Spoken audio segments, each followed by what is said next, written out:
জয় গুরু। অখণ্ড মণ্ডলেশ্বর শ্রী শ্রী স্বামী স্বরূপানন্দ পরমহংসদেবের অমৃতময় বাণী। আচার্যের ব্রহ্মত্ব, বিষ্ণুত্ব ও শিবত্ব। শ্রী শ্রী বামনী তার এক ভক্তকে বলিলেন, শিক্ষার প্রমাণ তিনটি। প্রথমত, শিক্ষার মধ্যে সৃষ্টির ক্ষমতা থাকা চাই। দ্বিতীয়ত, শিক্ষার মধ্যে পুষ্টির সামর্থ্য থাকা চাই। তৃতীয়ত, শিক্ষার মধ্যে ধ্বংসের শক্তি থাকা চাই।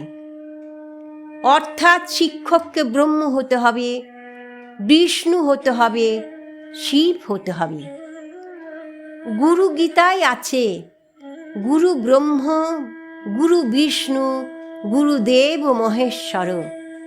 মানুষ মাত্রের মধ্যে যে সকল সদ্গুণগুলো থাকা আবশ্যক ও বাঞ্ছনীয়, তার মধ্যে যেগুলি শিষ্যের মধ্যে নেই, আচার্যকে সেইগুলো নিজের শিক্ষার শক্তি দিয়ে সৃষ্টি করে নিতে হবে।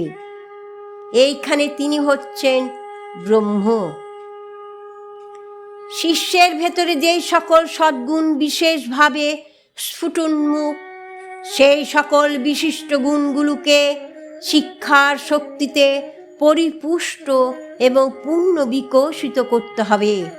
এই সদ্গুণগুলি যাতে বিরুদ্ধ চিন্তার অপঘাত পেয়ে অকাল মৃত্যুকে না বরণ করে, দিন দিন যাতে অনুকূল চিন্তা, চর্চা ও চেষ্টার সংস্পর্শ পেয়ে ক্রমবিবর্তমান হতে পারে, আচার্যকে তার জন্য নিজের শক্তি সামর্থ্য সুকৌশলে প্রয়োগ করতে হবে।